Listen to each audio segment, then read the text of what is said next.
Fala pessoal, bem-vindos a mais um vídeo aqui do Pequeno Investidor e hoje eu vim contar para vocês tudo sobre reserva de emergência. Vamos começar! Bom, a primeira coisa que vocês precisam saber é o que é a reserva de emergência, né? Então, a reserva de emergência nada mais é do que um dinheiro que você vai deixar guardado, investido para situações de emergência. Então, uma emergência médica, estourou um cano na sua casa, uma emergência com a família e também caso você perca o emprego, né? Mas não só perder o emprego, tá? A reserva de emergência, ela serve para todas essas situações que fogem do seu controle. E aí vocês vão me perguntar, né? Beleza, então eu sei que tem que ser um dinheiro investido para me resguardar dessas situações. Mas quanto que eu tenho que ter nessa minha reserva de emergência? Bom, a gente fala entre 6 e 12 meses do seu custo de vida. E o que significa isso, né? 6 a 12 meses do tanto que você gasta por mês para viver bem. Então vamos supor, eu vivo hoje bem com um custo de R$3.000 por mês. Então a minha reserva de emergência vai ter que ir de R$3.000 vezes 6 meses, que dá 18 mil, ou R$3.000 vezes 12 meses, que dá R$36.000. Então, a sua reserva de emergência deveria ir de 18 a 36 mil nesse exemplo, tá bom? E vocês vão me perguntar, né? Bom, mas é 6 ou é 12 meses? Gente, 6 meses já é um bom começo, tá? Mas para quem, por exemplo, é autônomo, tem negócio próprio, quanto maior for essa reserva, melhor, porque num cenário de crise, por exemplo, em que não tá entrando renda nova, né? Você pode usar esse dinheiro para sustentar o seu negócio. Então, aí vai para uns 12 meses que é melhor para você, tá bom? E então, beleza, a gente já sabe o que é, a gente já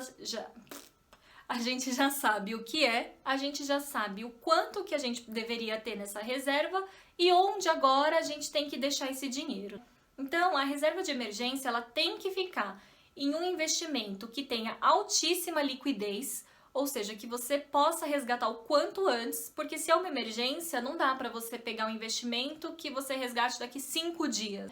Então, precisa ter altíssima liquidez, precisa ser um investimento de baixo risco, ou seja, não adianta colocar o dinheiro da reserva de emergência em um fundo que tenha risco de inadimplência, por exemplo. Não, tá bom? Tem que ter baixíssimo risco e baixíssima volatilidade. Então, reserva de emergência não tem que estar em ações, em fundos imobiliários, por exemplo. Baixíssima volatilidade. Esse preço do investimento, nessa cotação, ela não pode ficar oscilando.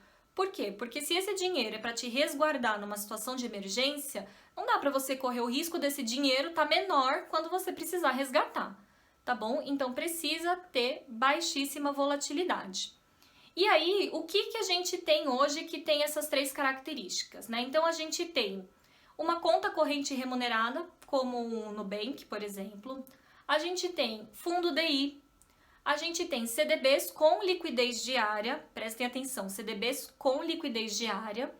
A gente tem o Tesouro Selic e a gente tem a poupança, tá? E por que aqui eu falo da poupança, né? A poupança, para muitas pessoas, elas preferem deixar o dinheiro da reserva lá, porque o dinheiro já cai no banco, no próprio banco, ela só transfere sem pagar taxa, sem pagar nada por essa transferência e tá tudo bem. O ponto de você investir, de você deixar a sua reserva de emergência na poupança, é que você tem que saber que com a Selic abaixo de 8,5%, a poupança vai render 70% do valor da taxa Selic. Ou seja, se hoje a Selic está em 2, a poupança vai render 70% desses 2, ou seja, 1,4. E esse 1,4% ao ano que rende a poupança é menor do que a inflação. Então, vocês vão estar perdendo o poder de compra. Então, o que os seus R$100 compra hoje não vai ser o que os seus R$100 vão comprar daqui a um mês, por exemplo, tá bom? Então, o que vocês precisam ficar atentos é isso. Só que a poupança você pode resgatar na hora. Então vai também do que você prefere, tá bom? Das suas escolhas.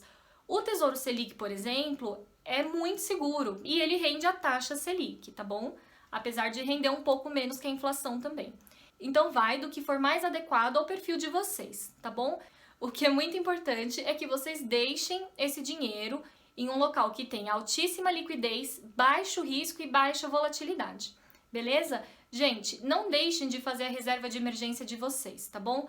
E aí, outra coisa que vocês perguntam muito, eu vou ter que fazer primeiro a minha reserva de emergência para depois eu começar a investir? Não, vocês podem fazer os dois simultaneamente, mas é muito importante que vocês façam essa reserva de emergência antes de começar a colocar todo o seu dinheiro em outro investimento.